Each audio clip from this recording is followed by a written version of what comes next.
गहराई में उतरने का समय है जिसे हम हर रोज हर सेकंड अनुभव करते हैं, लेकिन शायद ही कभी रुककर इसके पीछे के असली विज्ञान पर गौर करते हैं। बिल्कुल सही कहा। आज हम छठी कक्षा की विज्ञान की किताब के अध्याय 11 को कवर कर रहे हैं, जिसका नाम है प्रकाश, छायाएं एवं परावर्तन। हाँ, और हमारा उद्देश्य यहाँ सिर्फ इन विज्ञान के तथ्यों को पढ़ना नहीं है।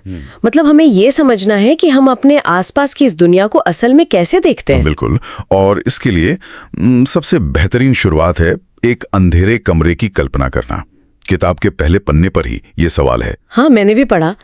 तो किताब की लाइन है, क्या आपने कभी सोचा है कि अंधेरे कमरे में हमें कुछ क्यों नहीं दिखाई देता? यही आज के हमारे स्रोत की शुरुआत है। अगर कोई व्यक्ति एक पूरी तरह से अंधेरे कमरे में खड़ा हो, जहां रोशनी की एक भी किरण ना हो, तो उसे कुछ भी दिखाई नहीं देता। मतलब कमरे में रखी सारी वस्तुएं वहीं होती हैं, आंखें भी पूरी तरह से काम कर रही होती हैं, फिर भी सब अदृश्य होता है। सही कहा। और स्रोत के दूसरे पेज पर इसका जवाब स्पष्ट रूप से लिखा है।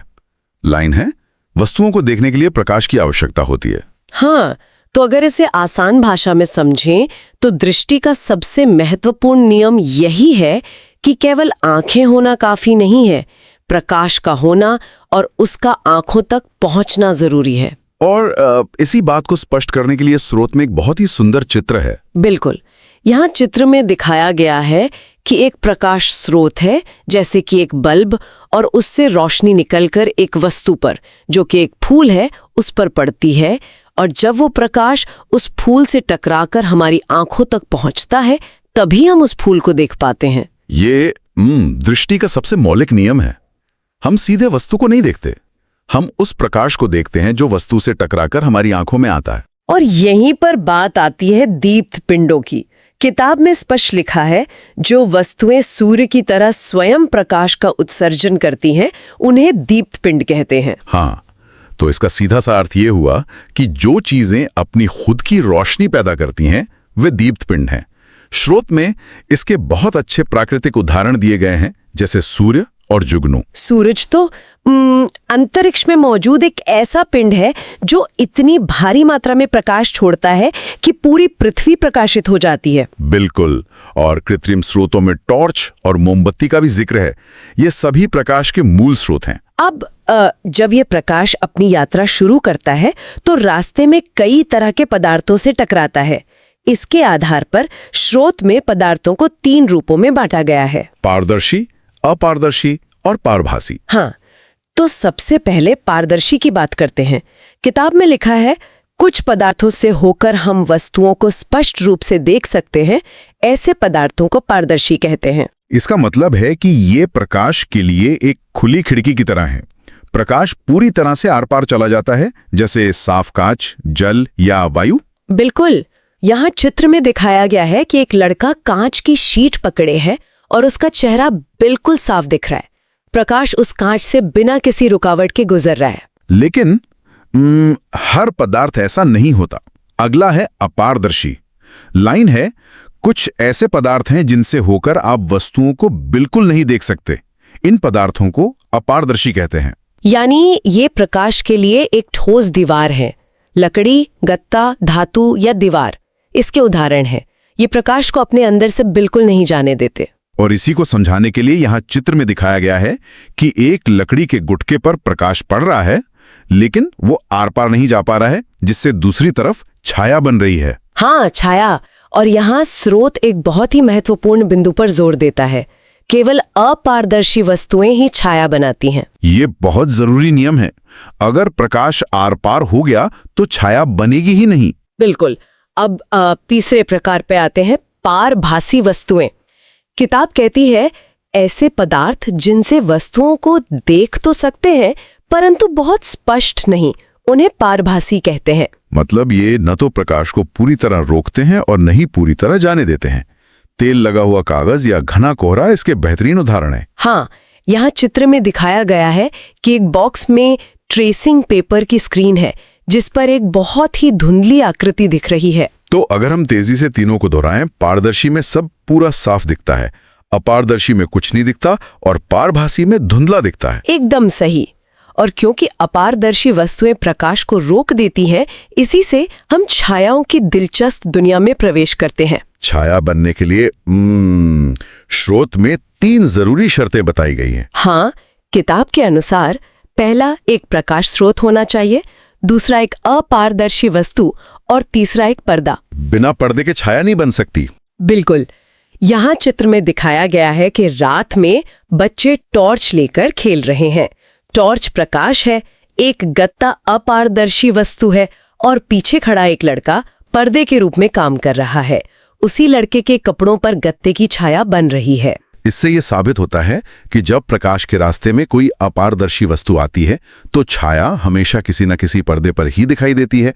जमीन, दीवार या कोई इंसान, पर्दा कुछ भी हो सकता है। और छाया की विशेषताओं पर भी बहुत अच्छी चर्चा है। किताब में साफ लिखा है कि छाया हमेशा काली होती है। हाँ, चाहे वस्तु लाल हो, नीली हो या हरी, छाया हमेशा काली ही होगी, क्योंकि छाया सिर्फ वो जगह है जहां प्रकाश नहीं पहुंच पा रहा। और प्रकाश के अनुपस्थिति का रंग काला ही होता है। स्रोत ये भी बताता है कि छाया केवल वस्तु की बाहरी आकृति बताती है, आउटलाइन। और कभी-कभी ये हमें भ्रमित भी कर सकती है। अरे हाँ, वो जानवरों वाले चित्र। यहाँ चित्र में दिखाया गया है कि हाथों की उंगलियों को मोड़कर जानवरों की छाया बनाई गई है, जैसे एक हिरण या कुत्ते का चेहरा। ये सच में एक भ्रम पैदा करता है। देखने वाले को लगता है कि वहां कोई जानवर है, लेकिन असल में वो सिर्फ मुड़ी हुई उंगलियों से रोका गया प्रकाश है। ये तो हो गई छाया की बात। अब स्रोत में एक बहुत ही मजेदार गतिविधि दी गई है, सूची छिद्र कैमरा या पिन होल कैमरा बनाना। वाह, पेज 10 पर इसकी पूरी बनावट समझाई गई है। इसे बनाना बहुत ही सरल है। किताब कहते हैं कि 2 बॉक्स लें, बड़े बॉक्स में एक छोटा छिद्र करें, छोटे बॉक्स पर ट्रेसिंग पेपर लगाएं और छोटे बॉक्स को बड़े बॉक्स के भीतर खिसकाएं। और ट्रेसिंग पेपर यहाँ एक पारभासी पर्दे का काम करता है। बिल्कुल। और जब हम इससे देखते हैं तो परिणाम बहुत ही चौंकाने वाले होते हैं। पेज 11 पर इसका वर्णन है। हाँ, यहाँ चित्र में दिखाया गया है कि एक बच्चा इस सूची छिद्र कैमरे से एक जलती हुई मोमबत्ती देख रहा है। और सबसे बड़ी बात, किताब में लिखा है कि सूची छिद्र कैमरे से बनने वाला प्रतिबिंब उल्टा होता है। मतलब मोमबत्ती की लौ का ऊपरी भाग पर्दे पर नीचे दिखता है और नीचे का भाग ऊपर, और रंगीन भी होता है। यह छाया से बिल्कुल अलग है। यही तो मुख्य अंतर है। छाया हमेशा काली होती है और उसमें कोई विवरण नहीं होता, लेकिन पिनहोल कैमरे का प्रतिबिंब रंगीन होता है और उसमें वस्तु के सारे विवरण होते हैं, बस वो उल्टा होता है। और ऐसा इसलिए होता है क्योंकि प्रकाश सीधी रेखा में चलता है। बिल्कुल, लौ के ऊपर से चलने वाली किरणें सीधे आकर पर्दे के नीचे टकराती हैं। और पता है, सबसे खूबसूरत बात जो पेज 12 पर दी गई है वो ये है कि प्रकृति में भी सूची छिद्र कैमरे मौजूद हैं। हाँ, प्राकृतिक जादू। यहाँ चित्र में दिखाया गया है कि एक घने पेड़ के नीचे जमीन पर सूर्य के प्रकाश के गोल धब्बे पड़े हैं। अक्सर हम इन्हें सिर्फ धूप के धब्बे मान लेते हैं, लेकिन किताब समझाती है कि पत्तियों के बीच के जो खाली स्थान होते हैं वे गैप सूची छिद्र का काम करते हैं और जमीन पर्दे का काम करती है। तो वो जो गोल धब्बे जमीन पर बन रहे हैं वो वास्तव में सूर्य के प्रतिबिंब हैं। ये सोचना कितना अद्भुत है। अनगिनत प्राकृतिक कैमरे लगातार जमीन पर सूरज की छवि बना रहे हैं। और ये पूरी प्रक्रिया इस बात का सबसे बड़ा सबूत है कि प्रकाश हमेशा सीधी रेखा में चलता है। पेज 13 पर प्रकाश के पथ यानी रास्ते के बारे में विस्तार से बताया गया है। प्रकाश हमेशा एक सरल या सीधी रेखा में ही यात्रा करता है। हाँ, जब तक कि उसके रास्ते में कोई ऐसी चीज ना आ जाए जो उसकी दिशा बदल दे। और यहीं से हम परावर्तन की अवधारणा पर आते हैं। परावर्तन यानी रिफ्लेक्शन। किताब की लाइन है, दर्पण अपने ऊपर पड़ने वाले प्रकाश की दिशा को बदल देता है। इसे एक बहुत ही अच्छे प्रयोग से समझाया गया है। कंघी और दर्पण वाला प्रयोग? एकदम सही। यहाँ चित्र में दिखाया गया है कि टॉर्च से निकली रोशनी एक कंघी से गुजरकर सीधी रेखाओं में एक दर्पण से टकराती है और टकराने के बाद प्रकाश अपनी दिशा बदल लेता है। प्रकाश मुड़ जाता है।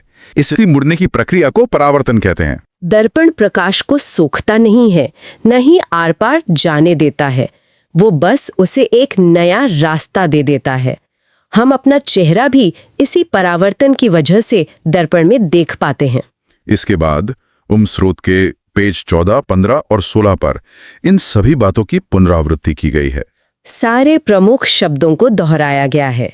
दीप्त, दर्पण, अपारदर्शी, छाया, परावर्तन, इन सब का सारांश दिया गया है। और अभ्यास प्रश्न भी है जो फिर से इस बात की पुष्टि करते हैं कि अंधेरे में छाया नहीं बन सकती और प्रकाश हमेशा सीधी रेखा में ही चलता है।